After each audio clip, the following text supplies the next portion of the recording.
안녕하십니까. 국제상학 제10강 대금 결제와 관련해서 학습을 하도록 하겠습니다. 그 전에 수출입 결제 방식의 변화에 대해서 좀 살펴보고자 합니다. 무역 거래에 있어서 매수인이 대금 지급 의무를 이행하는 것과 관련해서 대금 결제 방식을 채택을 하게 되는데요. 그 전에는 97년도의 통계 자료를 살펴보더라도 무역 대금의 결제와 관련해서 가장 대표적으로 사용되었던 방식이 신용장 방식이었습니다. 신용장 방식이 어떻게 보면 무역 대금 결제의 가장 대표적인 방법이라고 불릴 수 있을 정도로 가장 큰 비중을 차지를 했었는데요. 시간이 지남에 따라서 2000년대, 2010년대에 오면서 그 신용장 사용의 빈도가 점차 낮아지게 되었고요. 반대로 송금 방식의 사용이 늘어나게 되었습니다. 특히 송금 방식은 선박이나 석유 제품, 농수산물과 같은 벌크 화물의 대금 지급에 많이 사용을 하게 되었고요.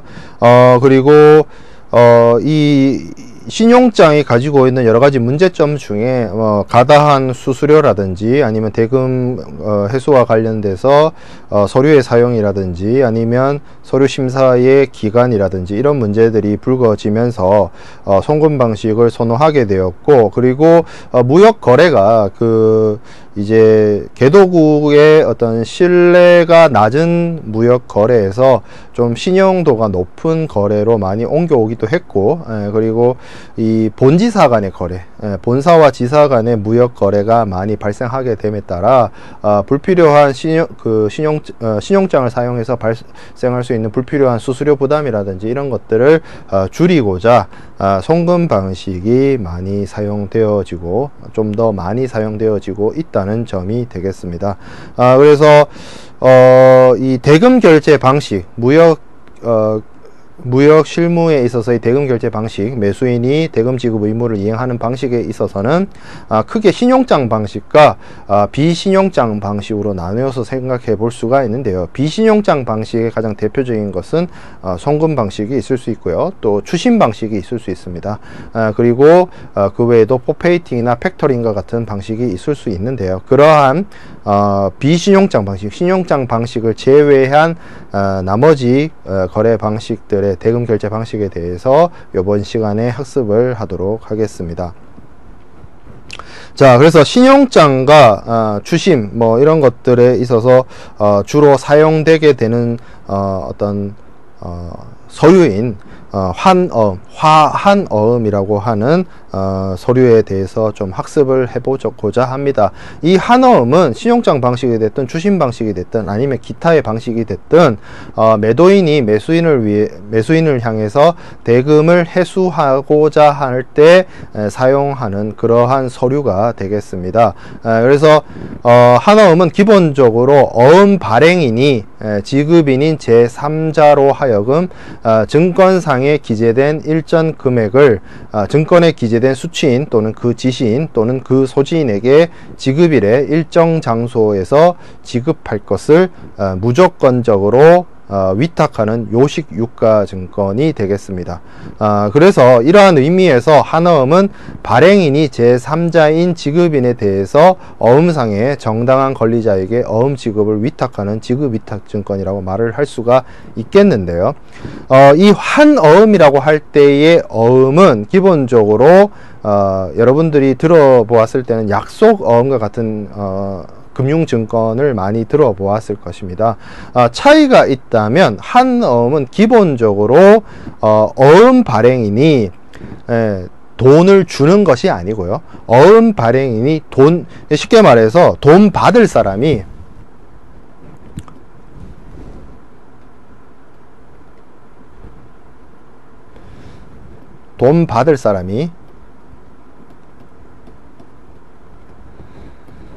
돈 줄 사람에게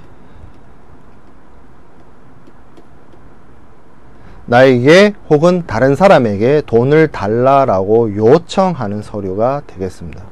오더하는 서류가 되겠죠. 그래서 어음을 발행하는 사람이 곧 돈 받을 사람이 되어서 이 어음 발행인이 돈 줄 사람, 드로이 지급인에게 제3자로 하여금 기재된 금액을 대금을 받는 수취인이나 아니면 소진이나 이런 사람에게 지급일에 지급하도록 오더하는 서류가 됩니다.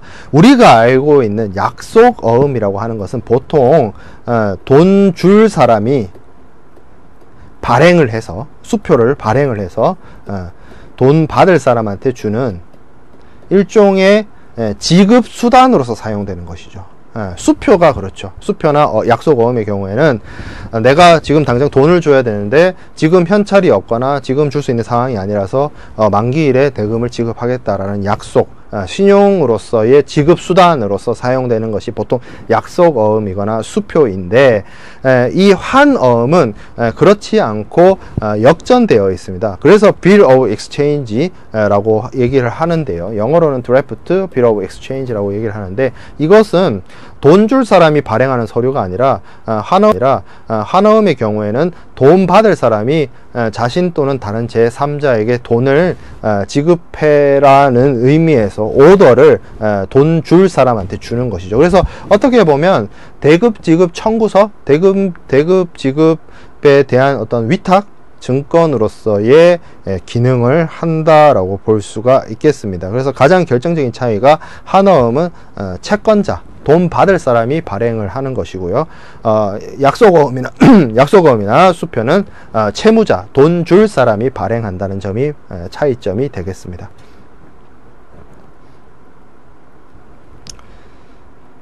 그래서 주요하게 이러한 환어음이 무역거래에서 사용되는 경우는 대표적으로 추심 방식이나 신용장 방식이 있겠는데요. 추심 방식은 이번 시간에 이제 주로 학습을 하게 되고, 신용장 방식은 우리가 다음 시간에 주요하게 다루게 되겠습니다. 그래서 이 추심이나 신용장 모두 매도인이 어음을 발행해서 화환어음을 발행을 해서 매수인으로 하여금 대금 지급을 회수하게끔 하는 것인데요. 그래서 우리가 앞에서 환어음, 드래프트 혹은 Bill of Exchange에 대한 개념을 보았습니다. 그래서 이 환어음을 발행하는 사람,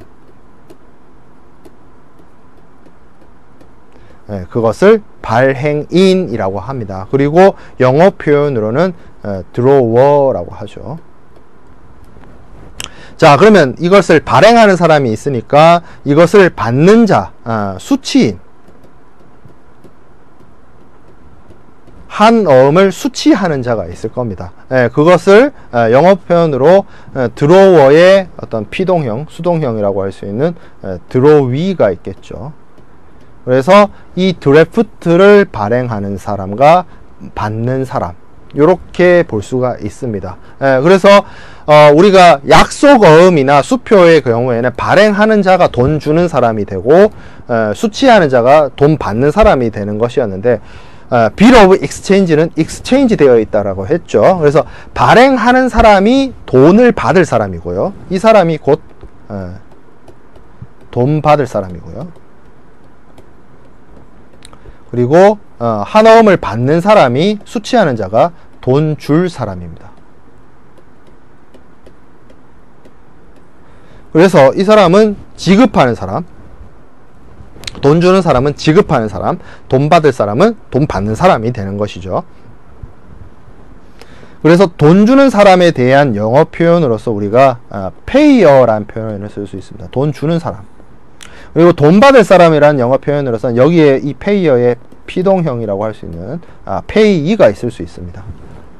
그래서 쉽게 말해서 돈 주는 사람과 돈 받을 사람, 서류를 발행하는 사람과 서류를 수취하는 사람, 이 관계가 약속어음하고 비교해 봤을 때 환어음에 있어서는 역전되어 있다라는 점을 말씀을 드렸는데요. 문제는 쉽게 말해서 무역 거래에서 매도인과 매수인이 있다라고 한다면 수출자이자 매도인은 서류를 발행하는 사람 드로워이자 돈 받을 사람인 페이이가 되고요. 그리고 수입자인 매수인의 입장에서는 어음을 받는 사람인 드로위와 수취하는 자이자 돈 주는 사람 페이어가 되는 겁니다. 그렇게 관계를 볼 수가 있는데, 문제는 많은 경우에 국내에 있는 무역 실무 관련 책에서 이 매수인에 해당되는 사람을 지칭을 할 때 우리말로는 돈 주는 사람이란 뜻의 지급인이란 표현을 쓰고요. 영어 표현으로는 어음을 수취하는 자라는 뜻의 드로위를 씁니다. 이 돈을 지급한다는 개념은 돈 주는 사람이란 개념에서 왔고, 그리고 한 어음을 받는 사람, 한 어음을 수취하는 자라는 개념이 여기서 온 거죠. 그러니까 이 두 역할, 돈 주는 사람이자 서류를 받는 사람이라는 이 매수인의 역할이 공통, 이 두 개 모두 다 매수인의 역할이라는 것은 자명하나, 이것을 지칭하는 표현을 쓸 때 많은 책에, 많은 교과서들이 우리말 표현은 돈 주는 사람이란 지급인, 영어 표현은 서류를, 한 어음을 받는 사람이라는 드로이라는 표현을 사용하고 있습니다. 그래서 이거를 학습하는 많은 학생들이 여기서 좀 어려움을 겪거나 이해를 하는 데 있어서 어려움을 많이 느끼게 되는데요. 그런 부분은 사실 조금 용어적인 측면에서 잘못 표기가 되어 있다라고 우리가 좀 볼 수가 있는 부분이고요. 뭐 그거는 이제 차제로 놓더라도 일단 뭐 그거는 뭐 그렇다는 것이고, 돈 지급하는 사람이 지급인, 드로위라고 표현을 한다는 점이고, 이 관계가 우리가 추심이나 그냥 단순하게 매도인 매수인만 있는 관계가 아니라 추심에서 그리고 신용장에서 사용되어지게 됐을 때 당사자의 관계가 어떻게 되는지를 우리가 좀 보도록 하겠습니다.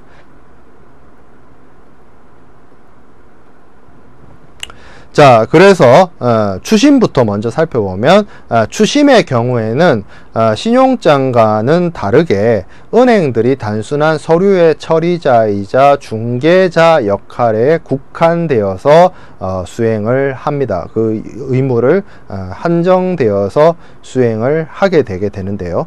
그러다 보니 이 은행들은 그냥 단순한 서류 전달자의 한계를 보입니다.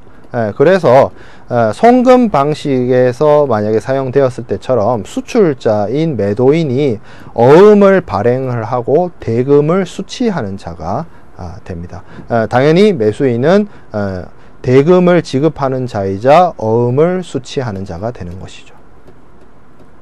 하지만 신용장 거래는 달라집니다. 신용장 거래는 우리가 뒤에서 학습을 하겠지만, 매수인의 신용장 발행 의뢰에 있어서 발행은행이 조건부 지급 확약을 이행을 하는 것이 신용장 거래가 되는데요.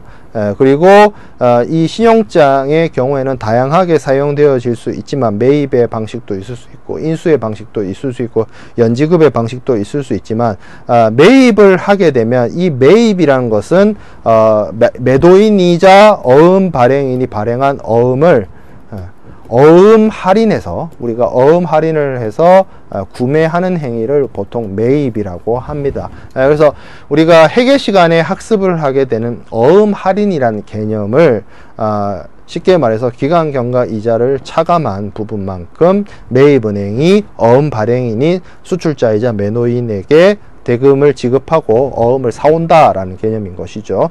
그렇게 되는 것으로서 사용되어질 수가 있습니다. 매입 신용장의 경우에는 이렇게 매입은행 방식, 그러니까 매입 신용장을 사용하는 방식에 있어서의 그 당사자 관계를 좀 살펴보면, 은행이 조건부 지급 확약을 하기 때문에 이러한 한어음에 대한 지급인은 매수인이 되지 않고 신용장 발행 은행이 어음에 대한 수취인이자 대금 지급인이 되는 것이고요. 그리고 어음 발행인은 여전히 수출자이고요. 이 어음 발행인으로부터 어음을 구매해서, 어음 할인을 해서 구매한 매입은행이 돈 받을 사람, 신용장 발행은행으로부터 대금을 받을 수취인이 되는 것이 신용장 거래의 한어음 당사자들의 역할이라고 볼 수 있겠습니다. 그래서 이런 식으로 어떤 대금 회수와 관련해서 직접적으로 어떤 채무자가 돈을 지급하는 형태가 아니라 무역 거래에서는 수출자가 수입자로 하여금 대금을 회수하는 한어음을 사용하는 그러한 방식을 채택을 하고 있고요. 이러한 한어음을 방식을 채택하고 있는 이유 중에는 물품을 선적했다는 사실을 증명하는 선화증권 같은 운송 서류를 단순하게 그냥 보내게 되면 서류만 받고 매수인이 대금 지급을 하지 않는 여러가지 신용 위험에 빠질 수 있게 됩니다. 그렇기 때문에 그러한 신용 위험에서부터 조금 당사자들이 위험에서 벗어나고자 하기 위해서는 그러한 신용 위험에서 벗어나게 하기 위해서는 단순하게 서류만 보내는 것이 아니라 결제를 해야만, 대금에 대한 결제를 한어음을 통해서 해야만 그 한어음과 함께 보내지는 운송 서류를 받을 수 있도록 하는 것이죠. 그래서 이러한 한어음과 선화증권을 결합시켜서 은행을 통해서, 그게 주심이 됐든 신용장이 됐든 은행을 통해서 유통을 시켜서 수출자가 수입자로부터 대금을 회수하는, 대금 결제를 지급하는 그러한 방식을 하환치결 제도라고 합니다. 그 하환치결 제도, 하환어음을 이용한 결제제도, 하환어음 결제제도를 나타내는 가장 대표적인 방식이 여기서 사용되는 신용장 방식과 주심 방식이 되겠습니다.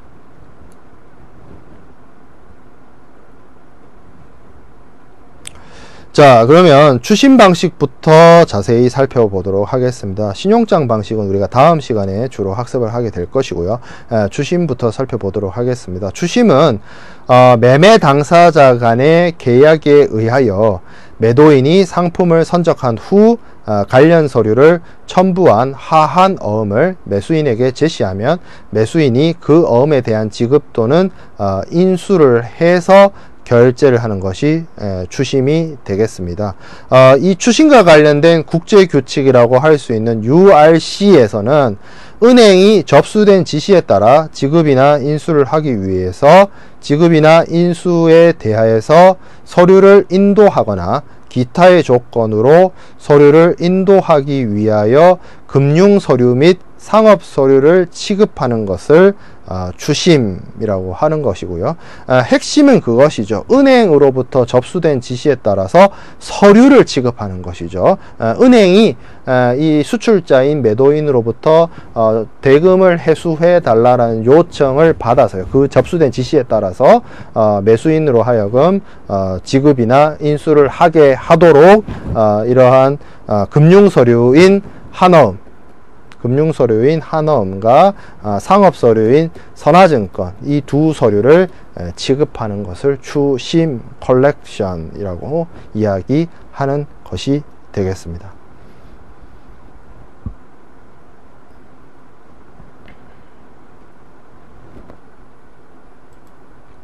자, 이래서 사용되는 방식을 좀 보면 매도인이 먼저 매매계약에 일치하는 물품을 선적하고요. 그리고 매매계약에서 정한 선적 서류를 준비를 합니다. 비해를 준비하는 것이겠죠. 그래서 매수인을 지급인으로 하는 하한어음을 발행을 해서요. Bill of Exchange를 발행을 해서 매도인의 거래은행에 주심을 의뢰하게 되면 이 은행이 매수인의 거래은행에 다시 추심을 요청을 해가지고 최종적으로 매수인이 하한어음에 대해서 대금을 결제해 주는 방식이 이 추심이 되고요. 추심 결제 방식은 신용장하고 다르게 은행은 단순하게 지급 보증을 하는 역할이 아니라 그 대금 결제가 이루어지도록 단순하게 중개 역할을 수행을 하는 것이 추심 방식에 해당이 되겠습니다. 그 부분이 신용장과 결정적으로 다른 부분이 되겠습니다.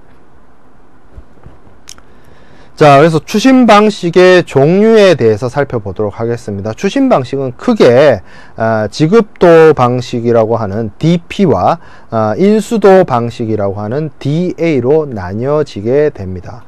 그래서 DP와 DA가 있는데, DP는 또다시 그 사용에 따라서 DP 에사이트와 DP 유산수로 나뉘어지게 됩니다. DP 에사이트는 기본적으로 이게 가장 원래의 의미의 DP인데요. 한어음 및 서류의 도착 즉시 주심은행이 어음 지급을 받음과 동시에 서류를 인도하는 조건이 DP 에사이트가 되고요. 그리고 DP 유산스의 경우에는 주심은행이 한어음과 서류의 도착 즉시가 아니라 일정 기간 후에 어음 지급을 받은과 동시에 서류를 인도하는 조건이 DP 유산스가 되겠습니다.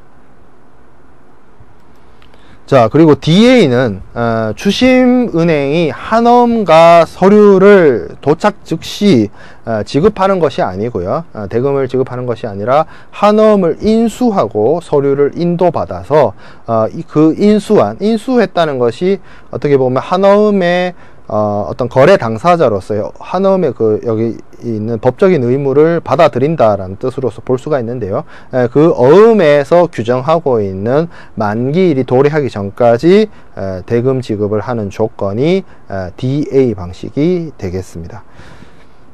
자, 그래서 먼저 DP부터 살펴보면요. DP, 지급도 조건이라고 하고요. 풀네임은 Document Against Payment입니다. 그래서 이 DP 방식이 사용이 되는데, DP 방식의 개념을 좀 이야기를 하면, 매도인이 매수인과의 매매 계약에 따라 계약 물품을 자기 책임하에 선적을 하고 구비된 선적 서류에 일람 출금 어음을 발행을 해서, 핵심은 선적 서류와 함께 BL과 함께 일람 출금 어음이 사용된다는 겁니다. 어음 중에서도 어음을 받자마자 바로 즉시 대금 결제를 해야 되는 경우를 일람 출금 어음이라고 하는데요.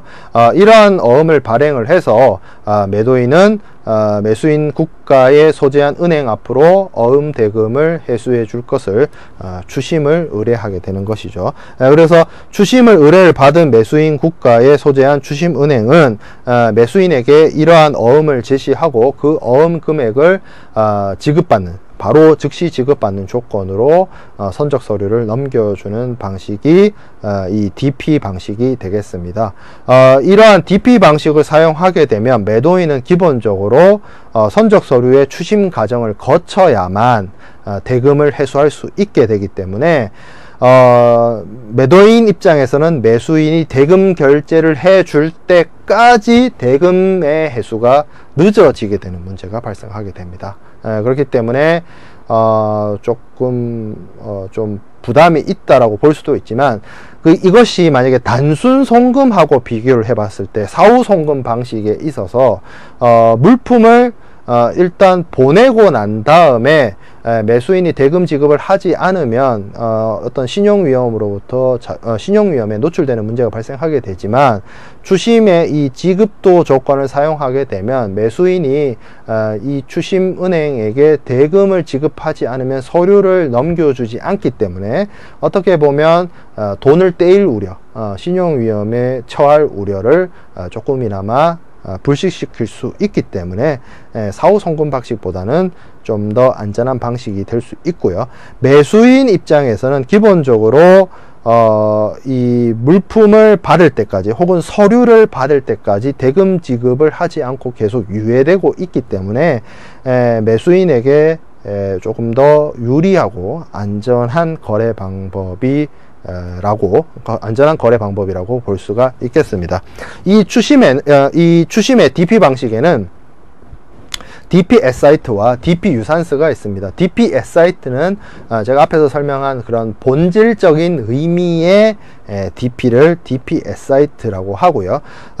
그리고 DP 유산스의 경우에는 서류가 도착한 후에 유예기간이라고 할 수 있는 유산스 기간이 경과한 후에 서류를 제시하고 대금을 징수하는 주심은행이 이게 바로 서류를 내는 것이 아니라 유산스 기간이 경과한 후에 매수인에게 서류를 제시하고 어음 결제를 받아서 서류를 넘겨주는 그러한 방식이 지급도 조건 DP DP 유산스가 되겠습니다.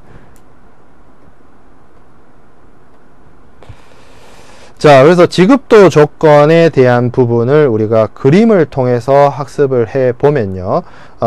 먼저 매도인이 있고 매수인이 있죠. 그래서 앞에서 설명했던 것처럼 매도인은 매도인과 매수인은 매매 계약을 체결을 하고 물품 선적을 하게 되면 BL이 발행이 되죠. BL이 발행되게 되고, 그리고 Bill of Exchange 혹은 한어음, 드래프트를 발행을 하게 됩니다. 이 사람이 그래서 드로워가 되죠. 그래서 하한어음과 선적 서류를 두 개를 가지고 추심을 의뢰하게 됩니다. 그럼 추심 의뢰 은행은 수입국의 수입자의 거래 은행에게 이 한어음이나 선적 서류를 송부해서 추심을 계속 요구를 하게 되고요.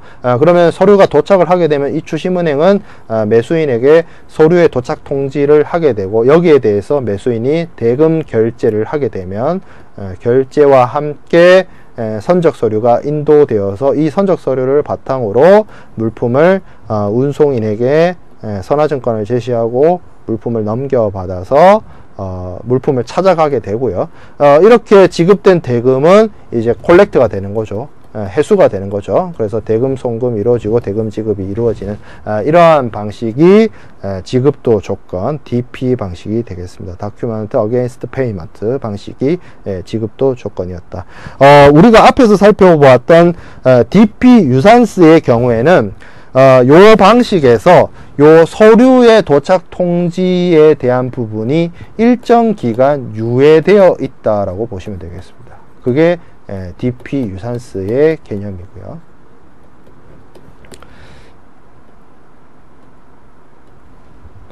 자, 그 다음에 인수도 조건입니다. 인수도 조건은 Document Against Acceptance 방식이라고 합니다. 물품 대금의 추심 과정은 DP 방식과 동일하나 매도인이 반드시 기한부 한어음을 발행을 합니다. 기한부 한어음을 발행을 하는 것이고요. 이를 거래은행을 통해서 추심받은 매수인이 인수행위에 대해서 선적 서류를 인도하는 결제 방식이 되겠습니다. 그러니까 DP하고 비교해 봤을 때 DP는 일람부 어음을 사용을 하는 것이고요. DA는 기한부 한어음을 사용을 해서 그 기한이라는 것이 인수 후 기간이 경과해서 물론 이 기간은 인수 후가 될 수도 있고 뭐 서류 발행일 기준이 될 수도 있지만 이 어음의 결제 기한이 있는 것이죠. 30일이 될 수도 있고 60일이 될 수도 있고 90일이 될 수도 있고 이러한 기간이 경과하기 도래하기 전에 매수인이 대금을 결제하면 되는 방식입니다. 그리고 결정적으로 이렇게 내가 만기에 대금 지급을 하겠다는 그러한 어음을 인수하게 되면 이 인수될 때 선적 서류가 인도가 되게 되는 것이죠. 선적 서류 인도가 이루어지게 되는 것이 이 인수도 조건이고요.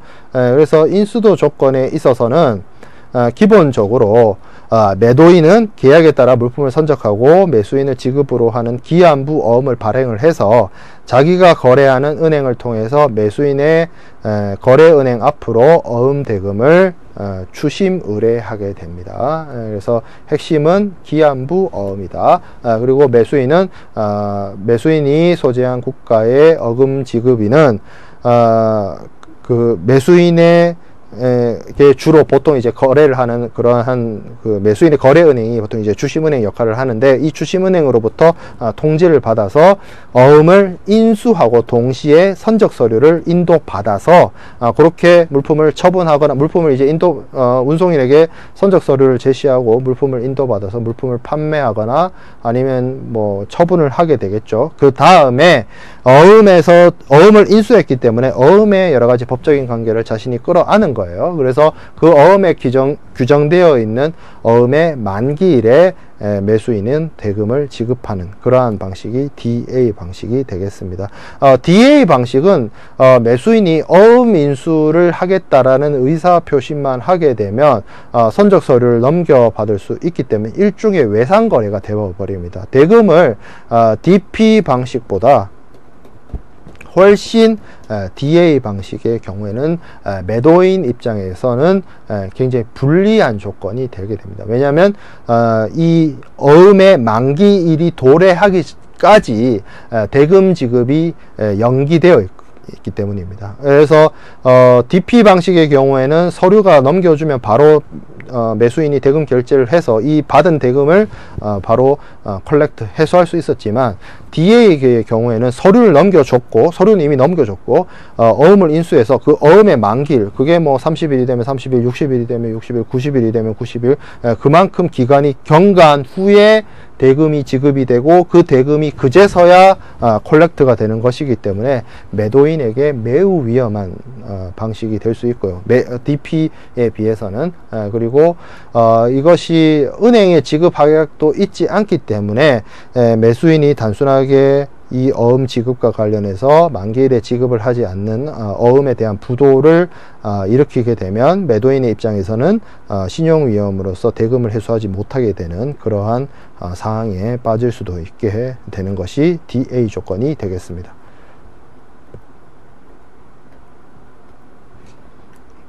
자, 그래서 인수도 조건에 대해서 우리가 그림을 통해서 살펴보면, 매도인과 매수인은 매매 계약을 체결을 하는 것이죠. 그래서 매매 계약을 체결하게 되고, 매도인은 물품을 선적하고, 마찬가지로 한어음 Bill of Exchange와 선적 서류 Bill of Lading을 준비를 하는 것이죠. 그 다음에 추심 의뢰를 하는데, 이때 한어음은 기한부라는 것이죠. 기한부. 뭐 선화증권 발행 후부터 뭐 30일이 됐든 60일이 됐든, 뭐 아니면 어음 인수 후 60일이 됐든 뭐 이런 식으로 기한이 설정이 되어 있습니다. 그래서 이 한어음과 선적 서류를 보내게 되고, 서류가 도착 통지를 하게 되면 매수인은 어음을 인수를 합니다. 내가 이 어음에 해당되는 당사자로서 법적인 관계를 수용을 하는 것이죠. 그와 동시에 선적 서류도 넘겨받게 돼요. 그래서 이 선적 서류를 가지고 운송인을 찾아가서 선적 서류를 선화증권을 제시하고 물품을 인도받을 수가 있는 것이죠. 그런데 이때 어음을 인수하고 선적 서류를 넘겨받을 때 대금 결제를 하는 것이 아니라 기간이 경과한 후에, 기간 경과 후에 만기일까지 내면 되는 것이죠. 만기일 전에 내도 상관없고요. 만기일까지만 내면 됩니다. 만기일에 대금 지급을 하게 되면 이때, 그래서 어음의 인수부터 6번에서 9번 사이에는 그 어음 기간이 존재하는 것입니다. 뭐 한 달이 됐든 뭐 60일이 됐든 90일이 됐든. 그래서 기간이 경과한 후에 대금 지급을 하게 되면 이제서야 이 대금을 콜렉트해서 회수하게 되는 그러한 방식이 인수도 방식, Document Against Acceptance 방식이 되겠습니다.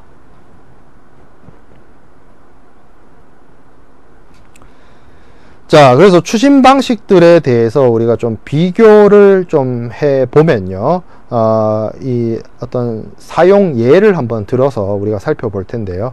지금 요 거래에서는 매도인과 매수인 간의 DP 사이트, DP 유산스 DA를 쓰는 것이고, 그리고 DP 유산스와 DA 모두 BL 발행일로부터 30일 내에 기간이 설정되어 있습니다. 유산스 기간 혹은 어음의 만기일이 그렇게 설정되어 있는 것이죠. 그래서 물품의 선적이 이루어지는 선화증권의 BL의 발행일은 4월 10일이고요.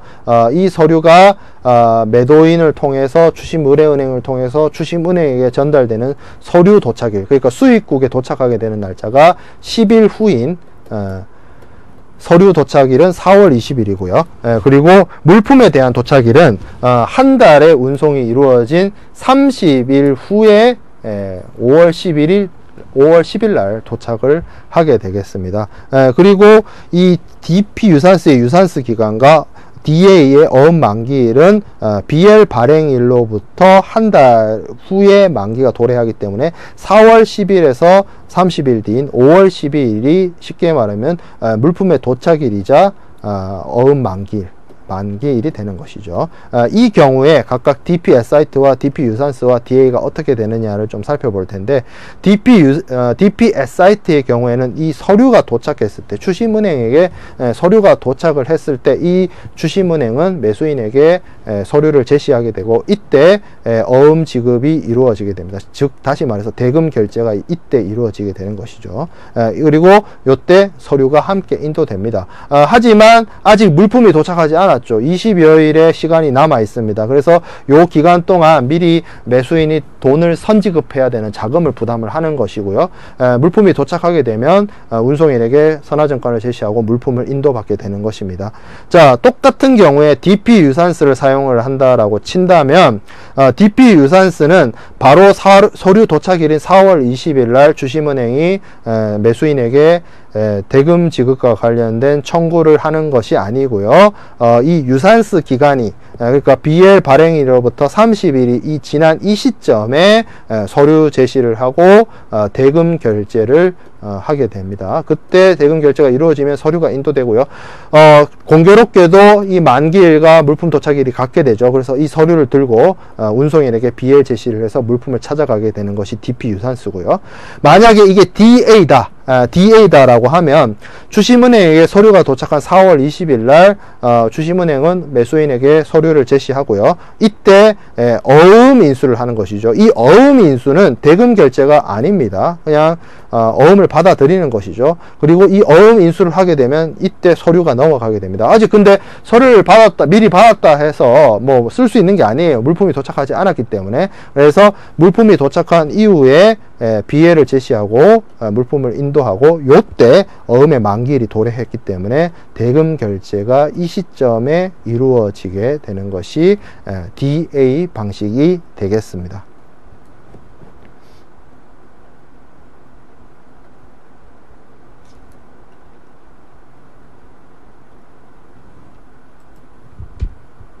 자, 그래서 우리가 앞에서 살펴왔던 DPDA 그리고 DPSIT와 DP유산스와 DA를 좀 비교를 해보면요.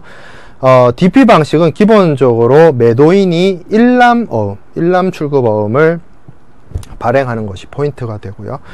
DA는 아무래도 매도인이 기한부 한어음을 사용을 함으로써 매수인에게 한어음의 지급 만기일만큼의 어떤 신용을 더 준다, 신용기간을 더 준다, 유예기간을 더 준다는 점이 차이가 되겠습니다. 그리고 DPSIT와 DP유산스의 좀 차이를 좀 보면 DPSIT가 본질적인 의미의 DP거래이고 DP유산스는 서류가 도착했다 하더라도 주심은행이 유산스 기간을 부여를 해서 서류를 기간 경과 후에 제시하는 것이 DP유산스가 되겠습니다. 만약에 DPSIT를 사용하게 되면 우리가 앞에 그림에서 살펴보았던 것처럼 물품이 수입국에 도착하지 않은 상태에서 서류가 주심은행을 통해서 매수인에게 제시되게 되고 이때 매수인은 대금 지급을 하고 서류를 인도받아야 되기 때문에 물품이 도착하기 전까지 먼저 대금을 선지급하게 되는 여러가지 자금 부담에 노출될 수가 있게 됩니다. 그렇기 때문에 이 서류 제시기간, 그러니까 주심은행이 매수인에게 하한 어음과 같은 서류를 제시하는 기간과 운송이 이루어져서 물품이 수입국에 도착하는 그 기간을 어떻게 보면 좀 일치시키도록 하고자 할 때 이런 DP 유산스가 적절하게 사용되어질 수 있다라고 볼 수 있겠습니다. 자, 그리고 DA와 DP 유산스에 대한 비교를 좀 해보면 DA 방식에서는 주심은행에 결제 서류가 도착하면 즉시 서류를 제시하고 결제를 하는 것이지만 DP 유산스는 주심은행에 도착했다 하더라도 서류를 바로 제시하는 것이 아니라 일정한 기간이 지난 후에 서류를 제시하고 대금을 회수하는 방식이라는 점에서 차이가 있습니다. 그래서 만약에 이 유산스 기간, 어음의 만기일이 동일하다면 회계적인 측면에서 DA는 외상 매출 채권, 외상 채권을 인수를 했기 때문에 어떤 미지급금이 회계적으로 처리가 되게 되는 부분이고, DP 유산스는 일단 은행이 나한테 서류를 제시하지 않았기 때문에 나한테 뭐 어떤 부담이 있는 것이 아니죠. 그렇기 때문에 날짜가 동일한 경우에는 DP 유산스가 유리할 수 있습니다. 하지만 실무적으로는 DP 유산스의 경우에는 어떤 물품의 도달 시기, 물품의 운송 기간을 고려해서 사용되는 경우가 많고, DA 경우에는 이 매수인의 여러 가지 물품 처분 후에 대금 결제를 할 수 있도록 유예기간 기간을 설정해 둔다는 점에서 실질적으로는 DA의 그 어음 만기일이 훨씬 더 장기간인 경우가 많습니다. 60일이나 90일 그 이상으로 장기간으로 설정해 두는 경우가 있기 때문에 요거는 이제 기한이 동일할 때만 이런 문제가 발생한다라는 점이고요. 자, 그리고 추심의 당사자들을 좀 살펴보도록 하겠습니다. 추심의 당사자 중에서 가장 대표적인 것은 추심 의뢰인이 되겠죠. 프린시펄이라고 하고요. 추심 의뢰인은 기본적으로 매도인입니다. 수출자이죠. 그리고 물품을 보내는 송하인이고요. 그리고 어음을 발행하는 드로워이고요. 그리고 수출자입니다. 이 사람이 추심에 따른 은행의 수수료와 모든 비용을 부담하고요. 추심 의뢰서에 그 비용을 지급인으로부터 추심하도록 명시하였다 하더라도 그 지급 수입자가 거절을 한 경우에는 매도인이 최종적으로 부담을 하는, 추심과 관련된 비용을 부담하면서 이 추심 절차를 통해서 수입자로 하여금 대금을 지급받아서 회수하고자 하는 자, 수출자가 추심 의뢰인이 되고요. 추심 의뢰은행은 이러한 추심 의뢰인으로부터 추심을 의뢰받는 수출자의 거래은행이 보통 되게 됩니다. 그리고 추심은행은 추심 의뢰은행을 제외한 나머지 모든 은행, 추심 과정에 참여하는 모든 은행이 추심은행에 해당이 되고요. 제시은행은 지급인에게 추심 서류를 제시하는 수입국의 추심은행이 제시은행이 되겠습니다. 그리고 지급인은 당연히 추심 지시서에 따라서 대금 지급과 서류 인수를 해야 되는 자, 즉 매수인을 말하고요. 수입자이자 수가인을 뜻하게 되는 것이 지급인입니다. 자, 그래서 신용장 방식과 추심 방식에 대해서 비교를 좀 해보면, 신용장 방식은 이 신용장에 따른 대금 지급의 확약 자체가 은행이 하는 것이죠. 그래서 은행이 신용공여를 하는 것이고요. 추심 방식은 은행은 단순한 전달자일 뿐 매수인의 신용으로 대금 결제가 이루어지게 되는 것이고요. 그리고 한어음에 대해서 지급인도 당연히 신용장의 경우에는 신용장 발행은행이 조건부 제시에 대해 조건과 일치하는 제시에 따라서 취소 불능의 지급을 약정하는 것이기 때문에 발행은행이 지급인이 되게 되는 것입니다. 드로이가 되면서 지급인이 되는 것이죠. 그리고 추심 방식에서는 우리가 매수인이 지급인이 된다라고 볼 수가 있겠습니다. 그래서 신용장 방식에서는 은행이 1차적인 지급 채무, 수입자와 신용장 발행은행 사이의 상환에 대한 문제는 2차적인 문제입니다. 신용장 거래에 해당되는 부분이 아니라 별도의 문제인 것이고요. 추심 방식의 경우에는 은행은 단지 서류를 전달하는 중개자이자 관리자 역할만 수행을 하게 되고요. 추심 전에 매입을 하거나 신용장 발행을 할 때 은행이 이러한 부분에 있어서 필요한 경우에 담보 제공을 요구할 수 있을 것이고요. 수수료가 부담이 되는 경우에 수수료 요구를 할 수도 있습니다. 그리고 대금 결제 기간과 관련해서는 신용장이나 추심이나 모두 일람불도 있고 기한부도 있고요. 그리고 결제 수단의 안전성적인 측면에서 신용장 방식은 수입자가 부도를 내더라도, 수입자가 대금 지급을 하지 않고 물품에 대한 대금 지급을 하지 않고 이렇게 부도를 내거나 도망을 간다 하더라도 은행이 지급에 대한 약속을 했기 때문에 신용장 방식의 경우에는 수출자인 매도인 입장에서 매우 안전한 방식이 될 수 있고요. 추심의 경우에는 만약에 수입자인 매수인이 어음 만기일에 대금 지급을 하지 않거나 이렇게 하게 되면, 부도를 내게 되면 그렇게 된 대금을 회수할 수가 없게 되는 그러한 문제점이 수출자 입장에서는 있는 것이 추심 방식이 되겠습니다. 이러한 신용장 방식에 대해서 내용을 규정하고 있는 것은 신용장 통일규칙 UCP가 되고요. 추심 방식의 경우에는 URC가 되겠습니다. 여기에서 각각의 내용에 대해서 국제규칙으로서 규정을 하고 있습니다. 자, 송금 방식에 대해서 보도록 하겠습니다. 이제 우리가 추심 방식은 다 살펴보았고요. 이제 나머지 송금 방식에 대해서 살펴볼 텐데, 송금 방식은 매수인이 매도인의 물품에 대한 대가를 외화나 수표 등으로 매도인에게 송금하여 지불하는 방식을 말합니다. 송금에 의한 대금 결제는 대금 결제와 결제 소유의 인도 인수가 분리되어 있습니다. 우리가 앞에서 살펴봤던 추심의 경우에는 환어음과 선적 서류가 함께 갔죠. 함께 가서 이 한어음을 결제를 해주어야만 이 선적 서류를 받아갈 수 있는 방식으로 했는데요. 이 송금 방식은 이 대금 결제와 이 물품의 선적 서류의 지급이 별도로 이루어지게 됩니다. 예, 그런 특징이 있고요. 송금 방식은 대금 지급을 하는 시기에 따라서 사전 송금 방식과 사후 송금 방식으로 구분해서 살펴볼 수가 있습니다. 사전 송금을 하게 되면 물품이 선적되기 전에 돈을 주는 것이고요. 사후 송금을 하게 되면 물품이 선적된 후에 돈을 주고 지급을 하게 되는 것입니다. 그래서 어느 시기에 대금 지급을 하느냐에 따라서 매도인에게 유리하냐 매수인에게 유리하느냐가 결정이 되게 되고요. 만약에 사전 송금 방식을 사용을 하게 된다라고 한다면 물품 대금을 인도하기 전에 매도인 입장에서는 대금을 회수할 수 있기 때문에 매도인 입장에서 가장 유리한 방식이 되는 것이 사전 송금 방식이 될 것입니다. 사후 송금을 하게 된다면 그 반대가 되겠죠. 자, 그래서 송금 결제 방식은 시기에 따라서 사전 송금 방식, 사후 송금 방식이 있고요. 이 사전 송금 방식이든 사후 송금 방식이든 그 이용하는 방법에는 전신 송금안이든 우편 송금안이든 송금 수표 방식이든 이러한 방식이 있고요. 그리고 동시 이행 조건으로서는 현품 인도, 물품 인도 지급 혹은 물품 인도 결제 방식인 COD, 캐시 온 딜리버리와 서류 상한 지급, 서류 상한 결제 방식인 CAD가 있게 됩니다. 이를 이제 모두 상한도 방식이라고 하고요. 자, 그래서 먼저 살펴보게 될 방식은 수표 송금 방식입니다. 수표 송금은 매수인이 물품 대금에 상당하는 현금을 은행에 내고 그 은행으로부터 송금 수표를 받아서 수표를 전달하는 그러한 결제 방식이 수표 송금 방식이고요.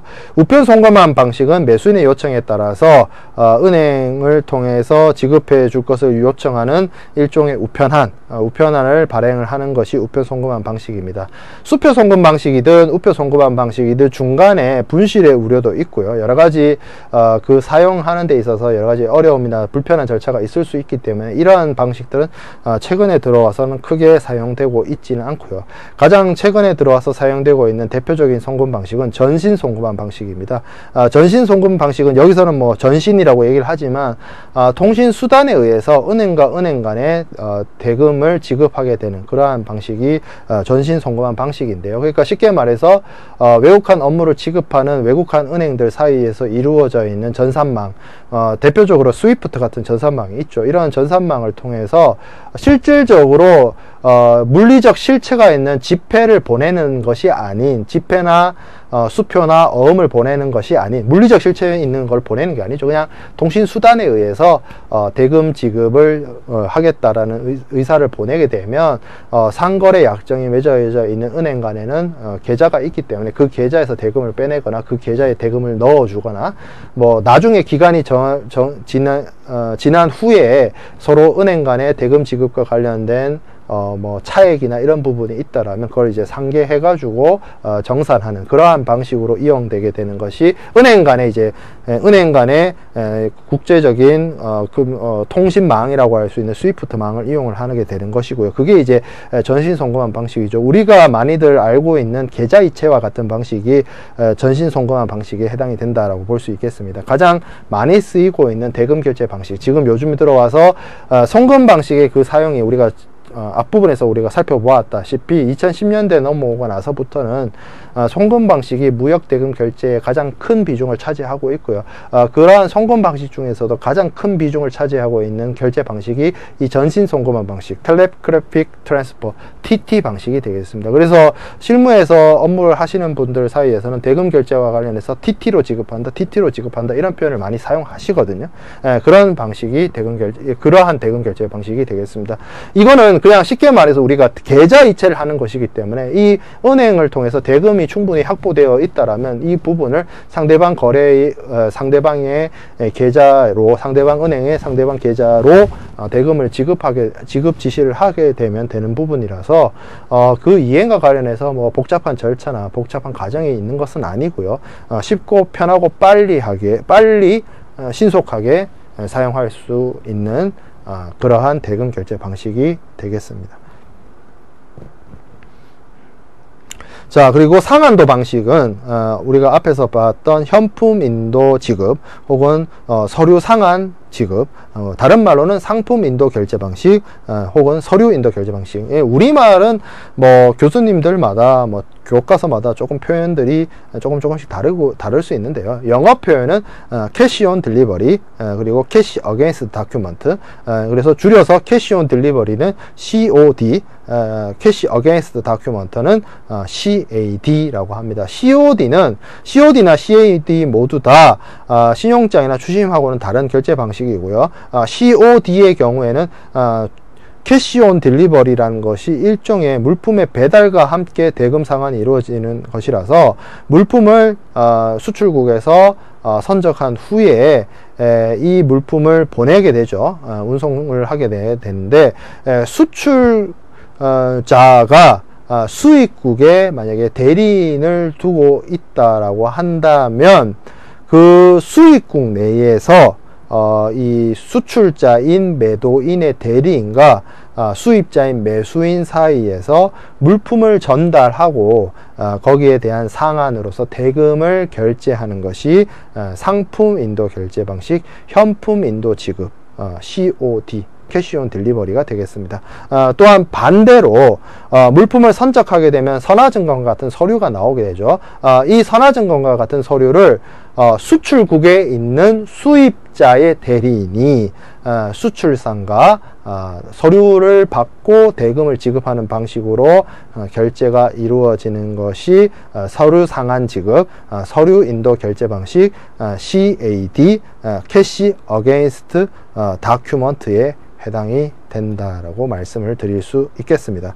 그래서 관련되는 그림을 좀 살펴보면 매도인과 매수인 간의 매매 계약이 체결이 되죠. 이 매매 계약에 따라서 물품을 선적하게 되고요. 그러면 선화증권이 나오죠. 그래서 선화증권은 보내게 되고 그러면 물건이 도착을 했어요. 그래서 물품을 이 수출상에, 이 수출자의 대리인이, 이 사람이 물품을 받아서 서류를 확보하는 것이죠. 비회를 통해서. 그래서 자신이 가지고 있다가 수입자에게 물건을 주고 바로 대금을 받는, 그래서 물품 인도 지급, 물품 인도 결제 방식, 현품 인도 지급이라고 볼 수 있는 COD, 캐시 온 딜리버리. 그래서 딜리버리 해주면서 캐시를 받는다라는 것이죠. 그래서 이렇게 회수된 대금을 본사로 송금하게 되는 방식이 COD, 캐시 온 딜리버리가 되겠습니다. 자, 그리고 CAD입니다. CAD는 매도인이 물품을 선적하고 난 다음에 BL이 나오면 이 BL을 보내는 것이 아니라 수입자의 대리인이 수출국에 있어서 이 사람에게 물품에 대한 서류를 넘겨주고 대금을 지급받는 방식입니다. 그래서 서류 인도 지급, 서류 상한 결제 방식, 캐시 어게인스트 다큐먼트가 되겠습니다. 서류에 대해서 대금을 준다, 뭐 이런 식이죠. 캐시 어게인스트 다큐먼트의 의미는. 그래서 이렇게 상한도 지급, 대금 상한도 방식이 COD와 CAD가 있고요. 이런 것들이 이제 대표적인 송금 방식. 그래서 우리가 앞에서 살펴봤던 송금수표, 전신한 MT, 그리고 전신한 TT, 그리고 COD와 CAD가 대표적으로 송금 방식에 해당이 된다라고 말씀을 드리겠습니다. 근데 뭐 COD나 CAD나 MT나 뭐 이런 부분들은 많이 사용되지 않고요. 보통 송금 방식이라고 하면 송금 방식 그 자체가 TT를 지칭하는 경우로서 실무에서 많이 사용됩니다. 그래서 송금 방식에 의해서 결제를 했다라고 하면 거의 대부분은 계좌를 통해서 은행을 통해서 계좌 이체를 하는 전신한 송금 방식을 채택을 하게 되는 거고요. 이러한 송금 방식의 경우에는 그 방식보다는 더 어떻게 보면 시기가 중요하다라고 볼 수가 있겠습니다. 언제 돈을 보내느냐, 물품을 선적 전에 보내느냐, 선적 후에 보내느냐, 이러한 부분이 더 중요한 이슈가 될 수 있겠습니다.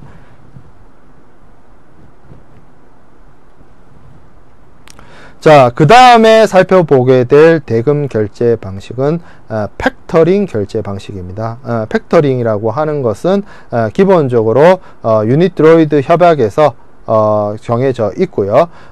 공급자, 물품에 대한 어떤 공급자가 채무자, 수입자가 되겠죠. 공급자가 수출자가 되고, 수입자가, 채무자가 수입자가 되게 되는데, 물품에 대한 서비스 제공함에 따라서 발생하는 매출채권, 이게 뭐 일종의 환어음이 되겠죠. 환어음이나 뭐 대금 청구권, 이런 것들이 될 텐데, 이 대금 청구권을 팩터에게 양도하고, 팩터는 공급자에게, 수출자에게는 신용담보, 전도금융의 제공, 매출채권 관리, 주심 등의 업무를 제공하는 금융기법입니다. 쉽게 말해서 금융 서비스란 것이죠. 그래서 이 팩터라는 것은 팩터에 의해서 전 세계에 흩어져 있는 팩터의 회원망을 통해서 매수인의 신용도를 판단해서 그걸 바탕으로 매출 채권을 인수하게 되는, 팩터가 매출 채권을 인수하게 되는 그러한 결제 방식이 되는데요. 이제 무신용장 그리고 추심 방식도 사용되지 않는 새로운 결제 방법이 되겠습니다. 그래서 팩터는 자신의 고객인 수출자이자 매도인을 위해서 수출 채권, 한어음과 관련된 어떤 대금 회수를 보장을 하고, 매수인에게는 자신의 고객이 매수인이라고 한다면 매수인을 위해서는 수입을 위한 신용, 여러 가지 뭐 대금에 대한 어떤 대출, 뭐 이런 부분을 공유해 주는 것이 팩터링이 되겠습니다. 그런 일종의 대금 지급, 무역 대금 지급, 무역 대금 결제와 관련해서 수출자에게 그리고 수입자에게 신용 위험이나 아니면 대금의 미회수, 뭐 이런 문제를 해결하기 위한 어떤 신용과 함께 여러 가지 금융 서비스를 부가적으로 제공하는 일종의 금융 상품이 팩터링에 해당이 된다라고 볼 수 있겠습니다.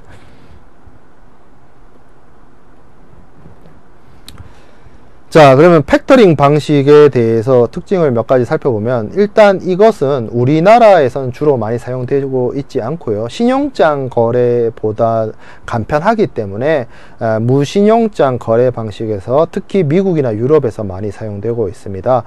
주로 그 대상이 되는 거래는 무신용장의 인수도 조건의 방식이나 송금 방식의 수출에서 수출 대금 전액을 1년 이내에 영수하는 경우와 수입 대금 전액을 물품이나 서류 영수 후 60일 이내에 외국한 은행을 통해서 지급하는 경우가 많이 해당이 되고요.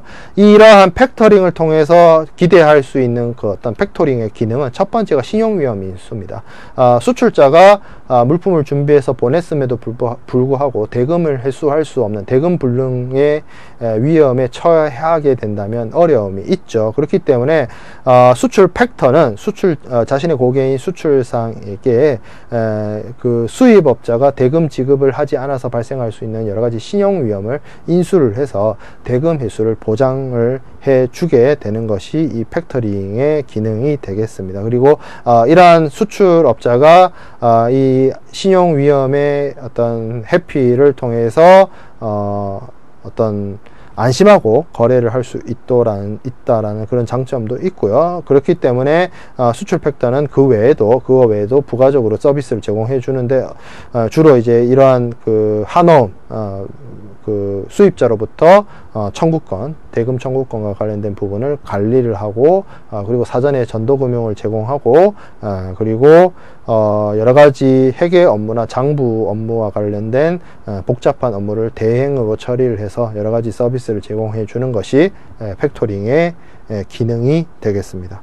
자, 그래서 팩토링의 진행 과정을 좀 살펴보면, 기본적으로 이것도 국제물품 매매 계약의 대금 결제와 관련되어 있기 때문에 매도인과 매수인 사이에 계약 체결이 되고 주문이 이루어지게 되면, 기본적으로 여기서는 신용장 방식을 선택할 수도 있고, 추심이나 뭐 송금을 선택을 할 수 있지만 이것이 아니라 이제 팩터를 이용한 팩터링을 하기로 했다는 것이죠. 그러면 팩터링과 거래 약정을 체결을 하고 그 다음 스텝에서 이루어져야 될 부분은 이 수출 팩터가 수출자의 여러 가지 신용 위험을 끌어안아야 되기 때문에 수입자의 신용도에 대해서 신용도에 대한 조사가 필요합니다. 그걸 통할 때 수입국에 있는 수입 팩터를 통하게 되는 것이죠. 그래서 매수인이 뭐 어떤 한어음이나 이런 부분에 있어서 뭐 아니면 사후 송금이나 아니면 뭐 한어음에 대해서 만기일에 대금 지급할 어떤 신용도를 갖고 있다, 이렇게 판단이 되면 수출 팩터는 그 부분에 대해서 여러 가지 송장이나 선화증권과 관련된 서류를 넘겨받고 먼저 선지급, 그걸 이제 여기서는 전도금융, 먼저 돈을 준다라고 이야기를 하는 것이죠. 이 부분에 대해서 수출자가 안전하게 대금 회수를 할 수 있도록 신용조사를 바탕으로 수출 팩터가 수출자에게 대금을 먼저 주게 되는 것이고요. 그러면 이제 수출 팩터는 선화증권이나 여러 가지 한어음을 확보하게 되었죠. 이를 바탕으로 만기일에 수입자로부터 대금 지급을 받아서 대금을 회수하는 그러한 방식이 팩터링이 되겠습니다. 이 과정 속에서 이 수출 팩터는 수출자에게 여러 가지 신용도, 신용 위험으로부터의 회피와 그리고 전도금융의 제공과 그리고 여러 가지 부가 서비스를 제공을 하는 것이죠. 뭐 여러 가지 회계적 처리, 장부 처리, 아니면 뭐 컨설팅이라든지 카운셀링이라든지 그런 여러 가지 서비스를 제공해주는 복합적인 금융 서비스가 팩터링이 되겠습니다.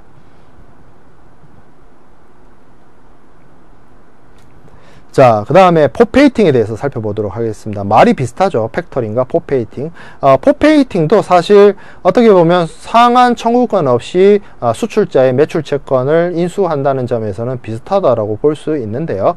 포페이팅에서는 포페이터가 신용장 거래와 같은 지급 청구권, 이 지급 청구권이란 게 수출자가 수입자한테 돈을 달라라고 청구하는 권리를 말합니다. 대표적으로 한어음이 있겠죠. 한어음도 어떻게 보면 대금 지급 청구의 역할을 수행하는 것이었죠. 그런 한어음을 매도인이 포페이터한테 파는 겁니다. 일정한 대가를 받고 상한 청구 불능의 조건으로 양도하는 것이죠. 상한 청구 불능이란 게 무엇이냐면 이 대금의 이 한어음과 같은 것에 지급인이 있죠. 돈을 주는 사람, 만기일에 돈을 주는 사람이 있는데 이 사람이 부도를 냈을 때, 그러면 이 어음이 부도가 난 거잖아요.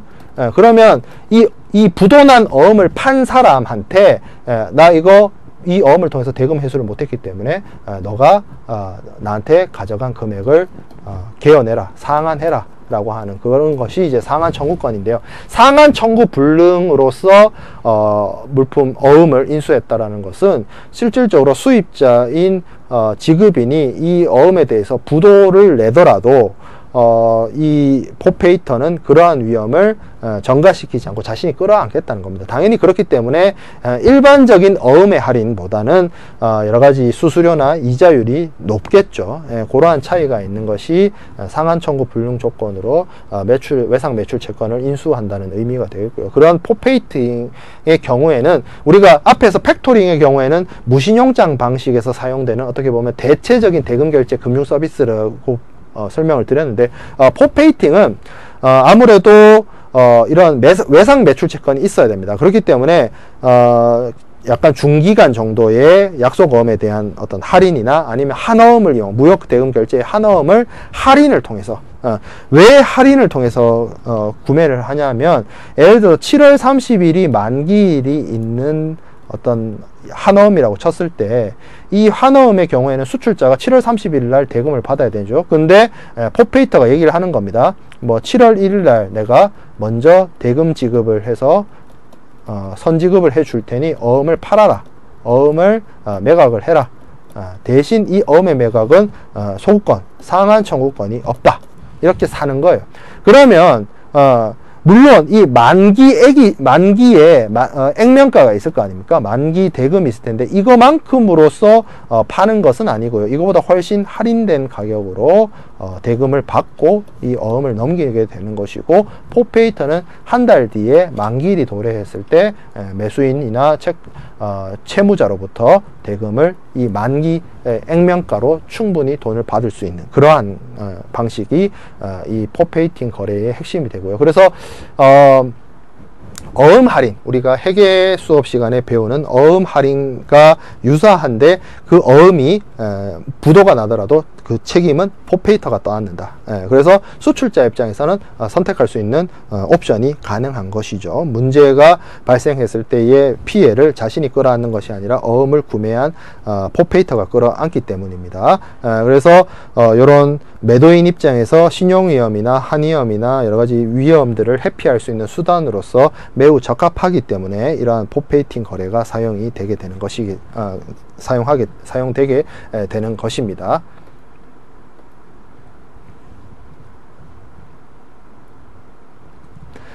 자, 그래서 포페이팅의 그림을 보면 요렇게 잘라서 봐야 돼요. 요렇게 잘라서 요 밑에는 일반적인 매입 신용장의 사용 절차입니다. 매입 신용장이 이렇게 사용되고 있죠. 매매 계약이 체결되고 그 신용장 발행을 의뢰를 하고 신용장 통지를 하고 서류 준비해서 어음을 발행을 했는데, 이 어음을 통해서 어음 할인을 받아서 뭐 하는, 그리고 서류는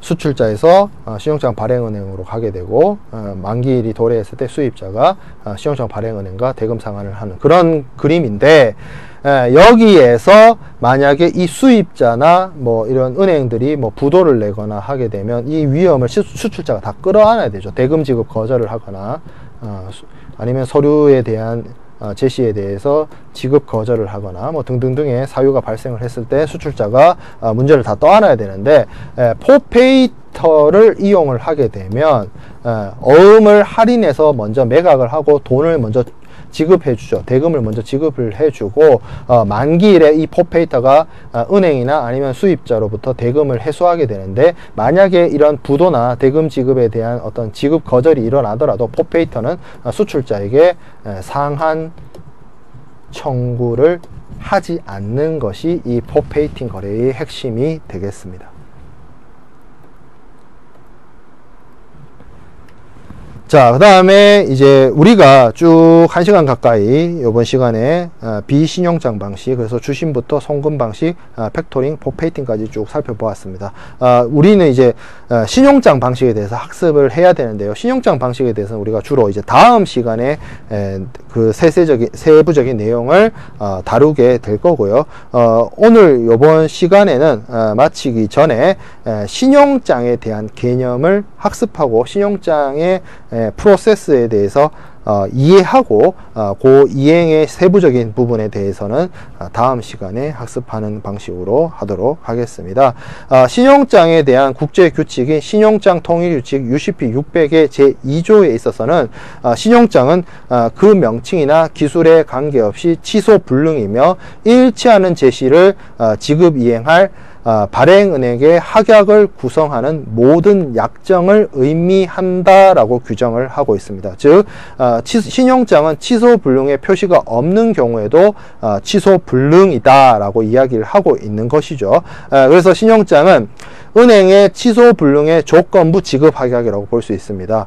신용장은 매수인의 거래은행인 발행은행이 신용장 조건에 일치하고 약정된 기간에 일치하는 서류를 제시하게 되면 이 서류에 대해서 매도인이자 수출자이자 수익자에게 대금 지급을 확약하는 증서로서 취소 불능에 해당이 된다라고 볼 수가 있겠습니다. 지금 이렇게 텍스트로 봤을 때 조금 이해가 안 될 수 있기 때문에 우리가 그림을 통해서 한번 보죠. 자, 수출자가 있고 수입자가 있습니다. 매도인이 있고 매수인이 있습니다. 그래서 이 매수인이 자신의 거래인, 매수인의 거래은행인 발행은행을 통해서 신용장 발행을 의뢰를 하죠. 그렇게 되면 이제 이 수입자는 조금 당사자 관계에서 벗어나고요. 이 발행은행이 신용장 LC를 발행을 하게 됩니다. 이 신용장의 정의는 우리가 앞에서 살펴보았던 발행은행에 의한 취소 불능의 조건부 지급 약속이죠. 확약이죠. 그러면 이 조건부가 중요한데 어떤 조건이 있느냐, 그 조건의 내용은 이 신용장에 담겨지게 됩니다. 그 조건이 담겨져 있는 서류가 신용장이고 그 레터 오브 크레딧이고 LC라는 것이죠. 그 LC에 어떤 조건이 달려 있느냐, 기본적으로 신용장의 조건 첫 번째, 그리고 UCP 600 신용장 통일규칙, 그리고 세 번째 국제표준은행 간행. 그래서 신용장 조건과 그리고 UCP 600과 ISBP라고 하는 국제표준은행 간행에 일치하는 서류를 내라는 것이죠. 누가? 수출자인 수익자가. 그래서 이것에 일치하는 서류의 제시에 대해서 은행인 발행은행이 지급 이행을 하겠다라는 취지에서 개런티를 하는, 보증을 하는 그러한 신용장, 그러한 것이 신용장이 되겠습니다. 그래서 서류를 내라는 것이죠. 그 서류는 당연히 이 국제 운송에서 필요로 하는 대금 지급과 관련된 한어음도 있고요. 아니면 우리가 물품을 수입자가 수입국 도착지 목적항에서 운송인으로부터 인도 청구를 할 수 있는 선화증권과 같은 서류가 될 수도 있고요. 그리고 그 외 기타 서류로서 뭐 상업송장이라든지 보험 서류라든지 그런 수입국의 수입자가 물품을 목적지에서 안전하게 인수하기 위해서 필요한 여타 많은 서류들을 수출자로 하여금 준비해서 제시하게 되고, 이 서류가 준비되었다는 것 자체가 매도인으로 하여금 자신의 매도인의 의무를 이행하게끔 하는 것이고, 기본적으로 운송이 목적지를 향한 운송이 시작되었다는 것이 담보되게 되죠. 그래서 이러한 서류에 대한 준비를 바탕으로 서류가 제시되었을 때 신용장 발행은행은 수출자에게 돈을 주겠다라고 약속을 하는 것입니다. 그래서 수출자 입장에서는 자신의 의무 이행을 하면 수입자가 아니라 은행이 자신에게 지급 약속을 하는 것이기 때문에 그것을 전적으로 신뢰하고 물품을 준비하고 물품을 선적할 수 있는 것이고요. 수입자의 입장에서는 자신이 직접 돈을 주는 것은 아니지만 은행이 서류를 확보하고 물품에 대한 권리를 주장할 수 있는 선화증권과 같은 서류를 확보하고 난 다음에 수출자에게 대금 지급을 하기 때문에 자신이 돈을 지급했음에도 불구하고 물건을 받지 못하는 그런 위험으로부터 벗어날 수 있기 때문에 수출자, 수입자 모두 은행의 개입으로써 안전하게 거래, 대금 결제를 할 수가 있게 되는 방식이 신용장 방식의 핵심이 되겠습니다.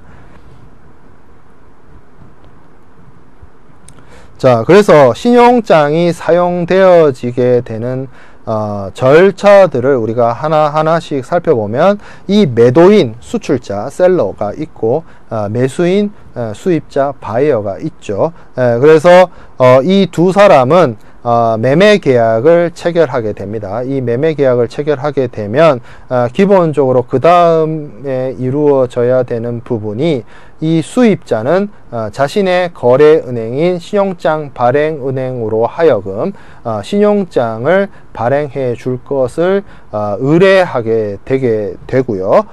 그렇게 되면 신용장 발행은행은 매매 계약에 따른 운송 서류와 기타 서류를 받을 수 있도록 신용장을 발행을 해서 이 신용장 안에 여러 가지 조건들이 있고 이 조건에서 서류들을 요구하는 것이죠. 그래서 신용장이 발행되어져서 통지은행에 가게 됩니다. 이 통지은행은 수출자이자 매도인의 거래은행이 될 수도 있고요. 뭐 아니면 수권받은 기타 지정은행이 될 수 있습니다. 어찌됐든 이 통지은행을 통해서 신용장의 내용이나 신용장의 조건이나 이런 것들이 신용장이 개설되었다는 사실들을 수출자이자 매도인에게 전달하게 되고요. 그래서 여기 지금 수익자라는 표현을 등장하게 되는데, 이 수익자라는 표현은 수출자를 지칭하는 다른 말입니다. 신용장 거래에 있어서는 발행은행으로부터 지급 약속을 받은, 수익을 얻게 되는 사람이라는 뜻에서 베네피시어리 라는 수익자라는 표현을 사용을 하고요. 수입자는 신용장 발행을 의뢰하는 당사자이기 때문에 applicant, 발행 의뢰인이라는 표현을 사용하게 됩니다. 자, 그러면 이제 신용장이 개설이 되었고 신용장 내용에 대한 통지가 수출자에게 되었습니다. 그럼 수출자는 기본적으로 이제 물품을 준비하게 되는데요. 그러면 가장 기본적으로 해야 되는 것이 물품을 준비해서 물품을 물품의 본선에 물품을 선적하게 되고 선화증권을 발급하게 될 것입니다. 그리고 해상보험을 부보하고 거기에 따라서 보험증권을 발급받는 것이 또 이 수출자의 이익이 되겠죠. 그렇게 해서 대금을 해소하기 위한 하한 어음과 여러가지 상업송장과 어떤 보험증권 이런 서류들을 준비를 하게 되고요. 여기서 사용되고 있는 상업송장이라고 하는 것은 물품의 인보이스로서 물품의 명세를 적어 놓는 서류를 뜻하고요. 선화증권은 당연히 물품의 권리가 취하되어 있는 서류로서 수입국 목적항에서 매수인이자 수입자가 운송인으로부터 물품을 인도 청구할 수 있도록 만드는 서류가 될 것이고요.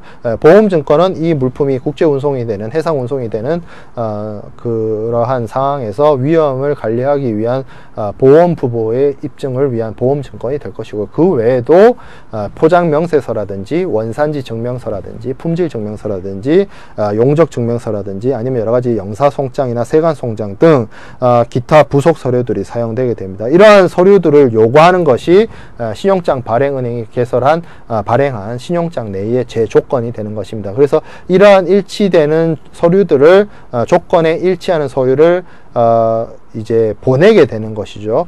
물론 발행은행을 통해서 직접 결제할 수도 있습니다만 그것은 신용장 발행은행이 외국에 있기 때문에 매도인이자 수익자는 수출국 내에 있는 지정된 수권은행인 매입은행 혹은 뭐 인수은행 아니면 뭐 학인은행 이런 데를 통해서 서류를 제시하고 대금을 지급받거나 아니면 할인을 통해서 어음 할인을 통해서 대금을 선지급 받을 수 있습니다. 매입의 경우에는 어떤 어떤 결제의 의미로서 매입이 사용되는 것이 아니고, 매입은 우리가 포페이팅을 팩토링과 포페이팅에서 제가 설명을 드렸던 것처럼 어음에 대해서 기간 경과 이자를 제외한 어음 할인을 통한 매각을 통해서 어음 할인을 통한 매각이죠. 어음 할인을 통해서 매각을 해서 기간 경과 이자만큼을 액면가에서 제외한 대금을 매입은행이 수출자에게 지급하게 되는 것이고, 매입은행은 만기가 도래했을 때 신용장 발행은행으로부터 대금을 상환받는 그러한 것이 이제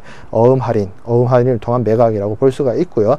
어쨌든 매입은행을 통해서 이제 서류가 넘어가게 되고, 이 매입은행은 대금 결제를 발행은행으로부터 받고 서류를 넘겨주겠죠. 그래서 이렇게 넘겨받은 서류는 발행은행과 발행의뢰인 사이에 서로의 대금과 서류 상환으로서 결국에는 모든 서류가 수입자인 발행의뢰인 앞으로 오게 되고, 이러한 서류를 운송인에게 제시하고 선화증권을 통해서 물품을 인도받게 되는 그러한 절차가 신용장 거래 방식의 절차가 되겠습니다. 이러한 절차의 핵심은 신용장의 발행 의뢰와 이러한 발행 은행을 통해서 조건을 충족하는 서류의 제시가 이루어질 때 은행이 지급을 약속을 하겠다라는 포인트가 신용장의 가장 중요한 점이 될 것이고요. 이 신용장의 사용과 관련해서 세부적인 그 절차에 대해서, 그리고 신용장의 여러가지 종류에 대해서, 신용장 거래의 원칙에 대해서는 우리가 다음 시간에 이어서 학습을 하도록 하겠습니다. 감사합니다.